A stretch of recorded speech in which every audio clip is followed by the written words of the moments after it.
doing? Good? Hey, listen, awesome day. Couldn't be more excited, and it's a great day for me of celebration, not only for our program and the 22 young men that we're bringing in, but most importantly for the young men, the student athletes who are fulfilling a lifelong dream of playing at the collegiate level, specifically in the SEC, and their families. So it's a combination of sometimes 2 and 3 years worth of work, and a lifetime worth of hard work for the kids. So that is absolutely fantastic, and we couldn't be more excited. Certainly there's a lot of people to thank in this process. First and foremost our administrators and leadership here that allow us to do the things that are necessary to be successful from a resources standpoint for recruiting. Certainly our recruiting staff, and I know you guys may have written a little bit about them or kind of delved into what they do, but led by Mike Villagrana and going down the line, our recruiting staff has done a phenomenal job formulating a plan in terms of evaluation, getting us out on the road, seeing all the kids, and I think from a relationship building standpoint, we've done an unbelievable job there. So certainly our recruiting staff deserves a lot of credit and a lot of thanks. Our assistant coaches, the way we work it is the head coach obviously has an incredibly integral part in this, and the thing that you're looking to do to differentiate yourself from maybe other people that have more winning tradition or more resources is that I felt like head coach involvement has to play a huge part in that, and these young men have heard from me every single day for 2 years or whenever it was permissible. But our assistant coaches, and the way we do it is we have the area coach and the position coach both involved, so they're hearing from 3 different people, and certainly our recruit communication staff, our assistants have done an unbelievable job.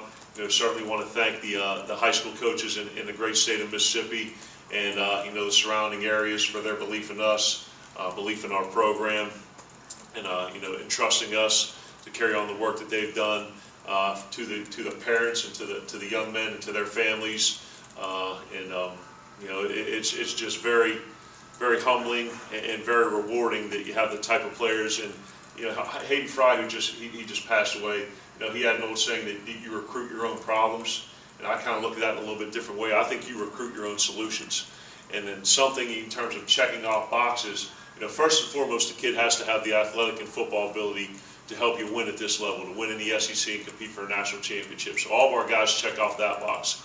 But the next biggest thing to me is, do they check off the boxes of being great people and great communicators? And I think the thing that we've added with this class that to me excites me the most is you talk about winning with culture, you talk about discipline, accountability, work ethic, attention to detail, selflessness. You see all those kids on that screen, big smiles, great families, and espousing the things that are necessary, that when they come in here, then you talk about doing the little things right. It's just not a thing on the back of a t-shirt. It's what these kids actually believe.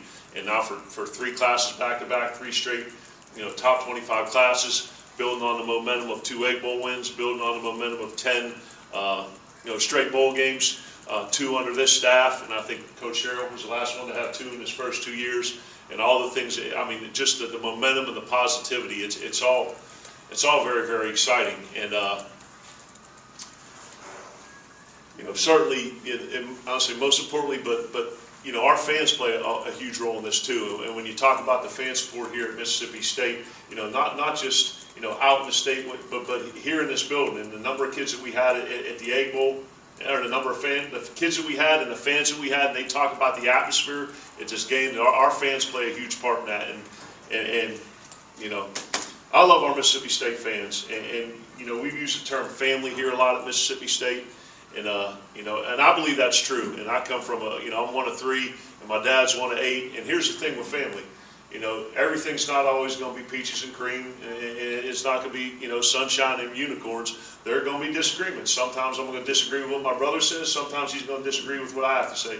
But at the end of the day, when someone tries to come between you, all right, you're going to get back to back and you're going to fight your way out. And that's one thing that I appreciate. It's the passion of Mississippi State fans, but at the end of the day, they're going to defend their school, and they're going to support their kids, and they're going to support their coaches. So they played a huge role in that. You look at 17 of the 21 kids being from in-state, and I think that's important that we dominate our state, and I think we've done a very, very good job.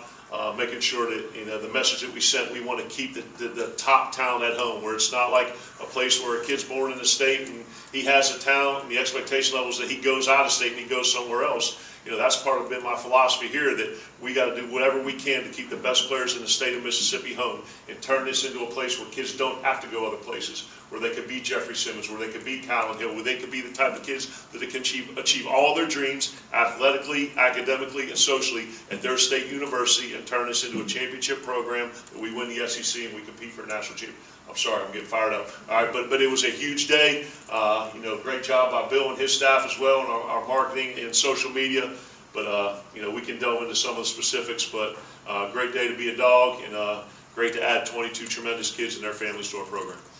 Questions? We'll get a mic to you. I needed that. Thank you. We'll start with Paul. Coach, obviously signing day's going to bring emotions one way or the other.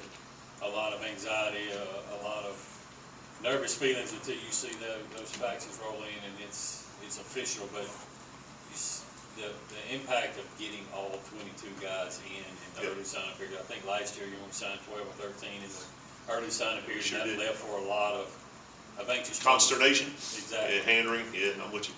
Yeah, listen, the one thing that, this is year 21, and I've done it at different levels of football, but have done it at the BCS level, and I cannot recall a year when you have 21 commitments going into signing day, and you get all 21 of those kids signed, and there's not a defection, or there's not.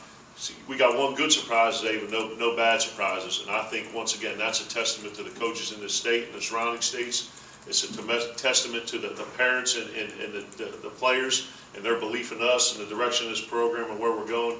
And quite frankly, it's a testament to our I think, blue-collar, hard-nosed work ethic that you may do a lot of things better than us, and one thing you're not going to do better than me and this staff and recruiting is you're not going to outwork us. It ain't going to happen. It's just not going to happen. And talking to my wife this morning, she said, you've always been a tenacious recruiter. You've always gotten after it. But for the last 2 years, I've never seen you work as hard as you have at recruiting, and the staff as well, because attitude reflects leadership. So to have 21 kids committed and have 21 kids sign on signing day, and that's, once again, a credit to our staff, a credit to our kids, and a credit to the parents.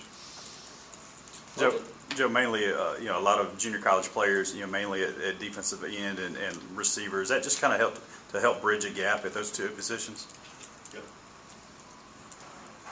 I think really what you have to look at from kind of a broad strokes perspective is needs by number analysis, and as you kind of go through the roster, you have a certain number per position based on 85, and where sometimes when we walked in here in 2 classes, there was 1 offensive lineman that made it to campus in two classes, and so you're kind of looking at the places where at defensive tackle coming out of last year, the 2 starters graduated and the 3 guys behind them. So I think more than anything, 1, that the kids who we're taking from JUCO are that talented, and 2, it's stressing maybe a little bit of a specific need and that's where I'm kind of, I don't say getting used to, but the fact that you have the junior college system at your disposal here, and you can come and find kids who have played at the college level and are ready to step in and contribute immediately, I think that's been a great benefit to us. And I think you've seen a good balance, because I don't think you can take all junior college players, because there's a part of building a program that you need to have a certain amount, to me, of high school players, and I think there's just got to be a good balance of junior college and high school. Robbie? Hey Joe, I know especially as an offensive guy, you want to get that quarterback on board pretty quickly and identify him. Last year you had to do that with Garrett. Yeah. This year you did it with Will. What kind of stood out about Will and how he carries himself as quarterback on and off the field? I talked to his dad yesterday. He said he was in film room with Gardner Minshew when he was 6th grade. What kind of stood out about him whenever you were recruiting him? Yeah. One thing that I believe is when the quarterback walks in a room, you shouldn't have to ask that he's a quarterback. And Will kind of comports himself that way, and obviously Wyatt's done a great job with Brandon as the offensive coordinator, and you can tell, hopefully, like my youngest one, he's been brought up around the game.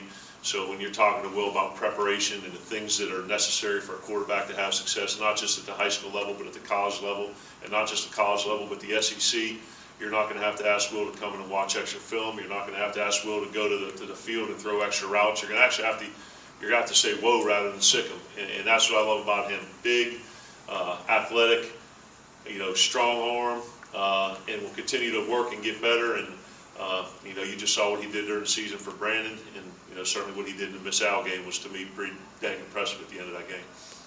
Tyler? Given what you're losing at running back, obviously pretty important to get a couple good ones that Yeah. you did. What do you like about those guys, and what do you think they can bring to the table right away?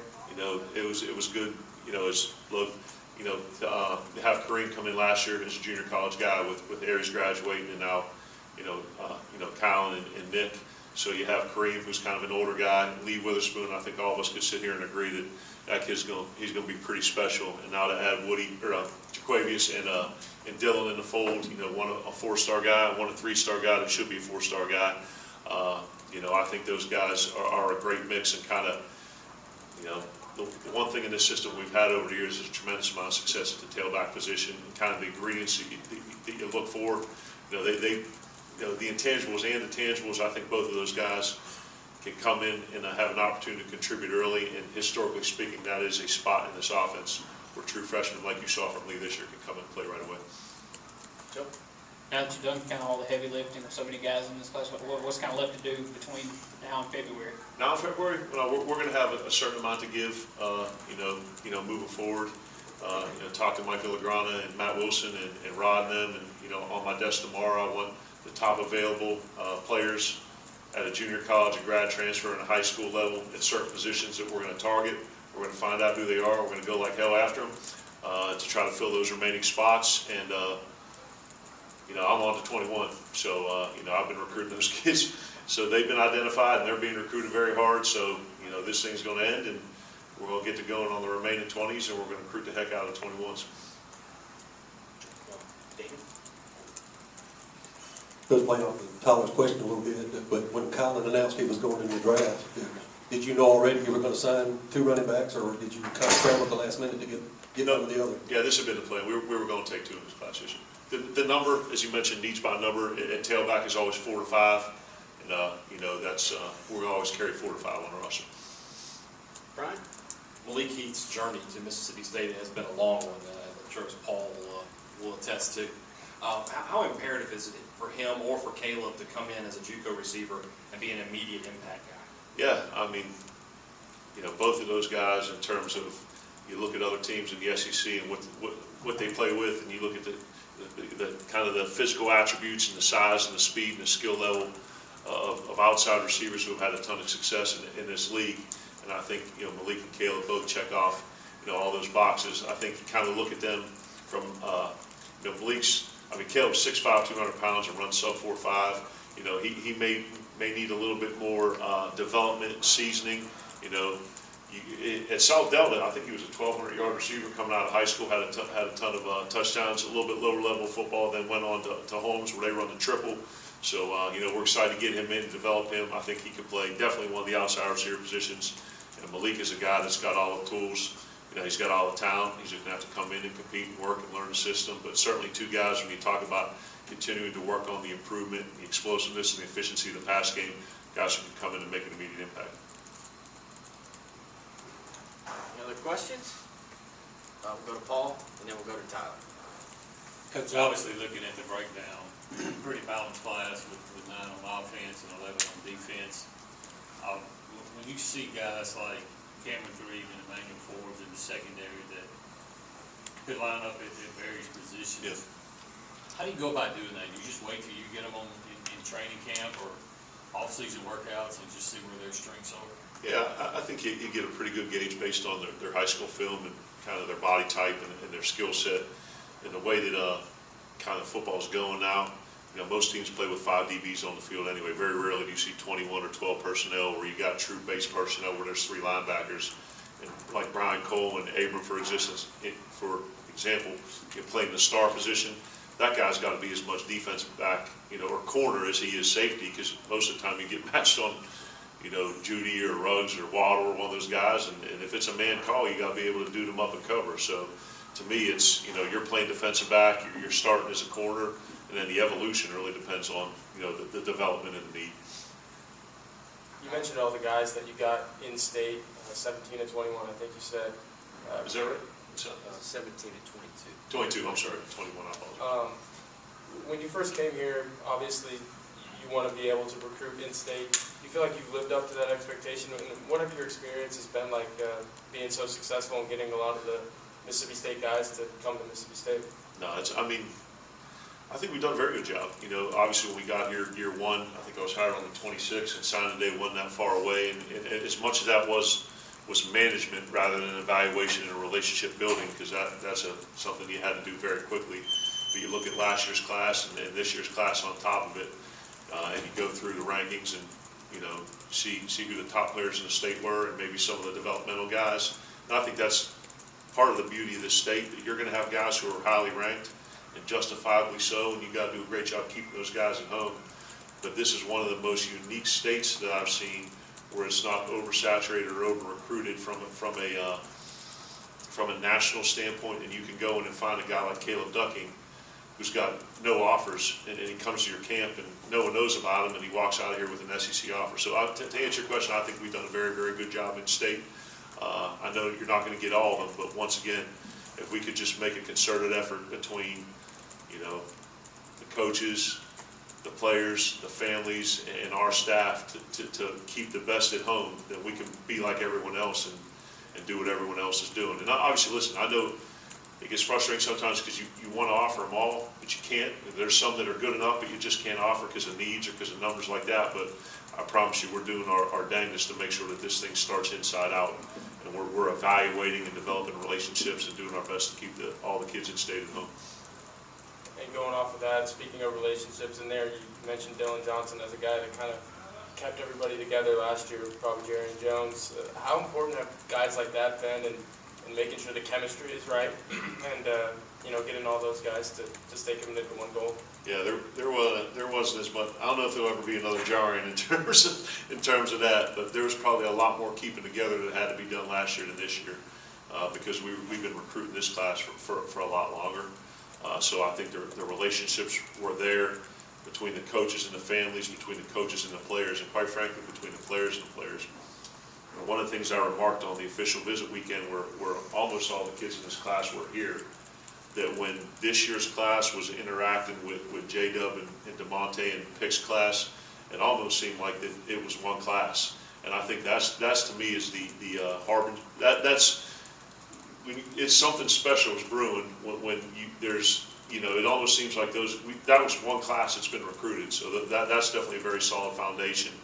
And you know, certainly Dylan and, you know, some of the other guys, Will, and I mean, you could go on across the board, but it just seems like these kids were all kind of in their mind determined that they were going to come play at state for a very long time. Anything else? Great. Thank you. Good. All right, appreciate you guys. Enjoy the day. Hail State.